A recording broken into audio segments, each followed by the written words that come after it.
Olá pessoal, então vamos continuar aí resolvendo a nossa prova no metrô. Neste vídeo aqui a gente vai ter a questão 27 e vamos ver aí como é feita a instalação dos disjuntores no dia a dia aí.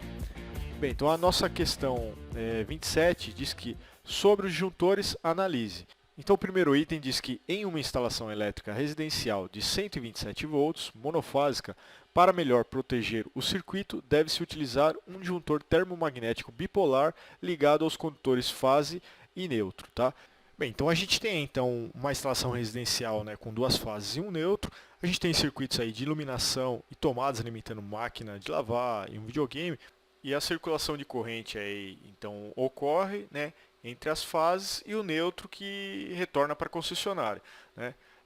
Essa instalação aí que a gente está vendo é onde um neutro acaba sendo comum dentro da residência, né? Não é uma instalação correta, mas a gente acaba encontrando aí no nosso dia a dia, tá? A gente, no final dessa análise aí, a gente vai dar uma olhada o que ocorreria se a instalação estivesse dentro dos padrões. O que acontece no nosso segundo esquema elétrico, uma vez que a gente foi lá e instalou esse disjuntor no neutro, tá? O funcionamento é o mesmo, não tem nenhum problema, né? O disjuntor nesse momento que ele está armado é como se fosse um fio ali, né? Ele é uma continuação. Então a gente continua tendo a circulação aí, né, das fases em direção ao neutro. O problema ocorre em caso de falha no determinado circuito onde a gente colocou o disjuntor seccionando o neutro, tá? Então imagina aí que a gente tem então esse sistema de iluminação e ocorreu uma descarga, né, uma fuga, um curto-circuito ali no bocal que fez com que desarmasse o disjuntor. É aí que começa o nosso problema.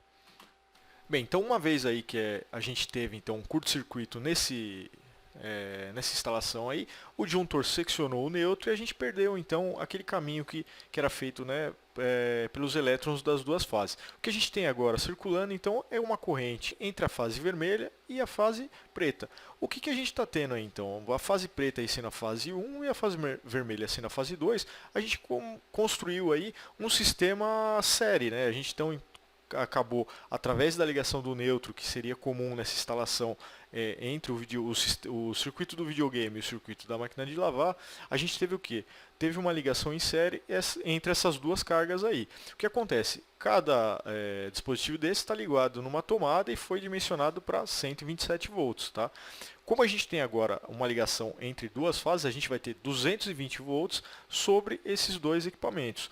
O que vai ocorrer agora, né? A gente, como tem dois equipamentos em série, tem duas impedâncias em série. Então a gente vai ter uma divisão dessa tensão, que é 220 volts, proporcional ao tamanho da impedância de cada equipamento, tá? Então o equipamento que tiver a maior impedância vai receber proporcionalmente a maior tensão, tá? No nosso caso aí, então, o videogame é o equipamento que tem uma maior impedância em relação à máquina de lavar. Então o que a gente vai ter? A gente vai ter uma tensão maior sobre o videogame. O que pode ocorrer? A gente, nessa de que a gente interrompeu o neutro, a gente vai ter uma tensão maior sobre esse videogame e pode ocorrer então a queima do dispositivo, tá? Volto a falar, essa instalação que foi colocada aí foi para exemplificar como pode ser prejudicial a instalação do disjuntor. Por que essa instalação está incorreta, né?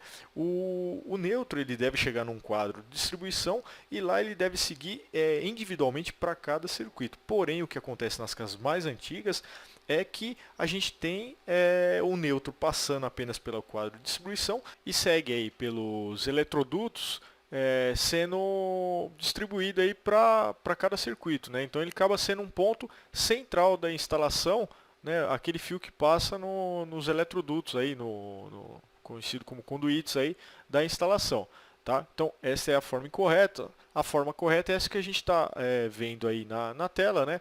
Uma vez que o neutro chega até o quadro de distribuição dentro da residência, o que a gente tem que ter? Tem que ter um barramento lá de cobre, que é o que a gente encontra aí nas instalações mais modernas, e desse barramento de cobre é retirado, né, um neutro para cada circuito.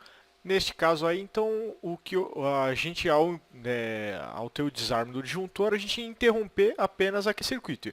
Ia seccionar a fase e o neutro daquele circuito, porém não ia ocorrer o que a gente viu na instalação anterior aí, né? Onde o neutro serviu servia de ponto comum e acabou virando um retorno aí entre as duas fases, tá? A gente pode ver aí também o que é interessante, que a gente tem ali o que parece ser um simples disjuntor, onde o que está passando, tá, né, neste caso aí está sendo seccionado o neutro. Porém, isso aí é um equipamento específico, é um DDR, né, um disjuntor diferencial residual, e exige para o seu bom funcionamento que ele tenha o neutro passando internamente. Mas percebe que qualquer falha que venha a ocorrer com esse dispositivo, uma vez que ele seccione o neutro, todas as fases do circuito também vão seccionar. Porém, aí o nosso item 1 pergunta se existe uma melhora na proteção do circuito ao instalar um disjuntor.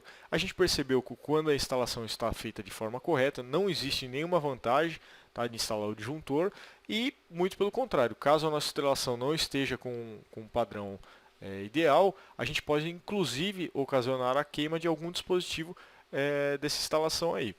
Bem, então a instalação de disjuntor no neutro a gente pode considerar como errado, tá? O item 1 está incorreto. Vamos dar uma olhada então o que diz o nosso item 2 aí.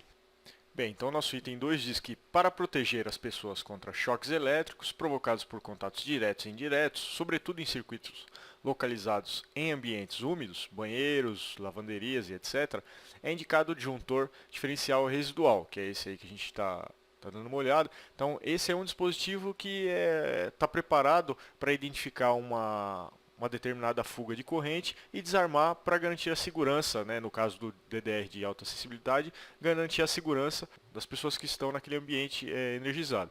Então, assim, ele protege contra contatos diretos e indiretos. Não, o contato direto é um contato diretamente no condutor energizado, exemplo aí numa tomada. E o indireto seria aquela fuga, aquela falha na isolação de algum condutor que acaba energizando aí inadvertidamente um componente.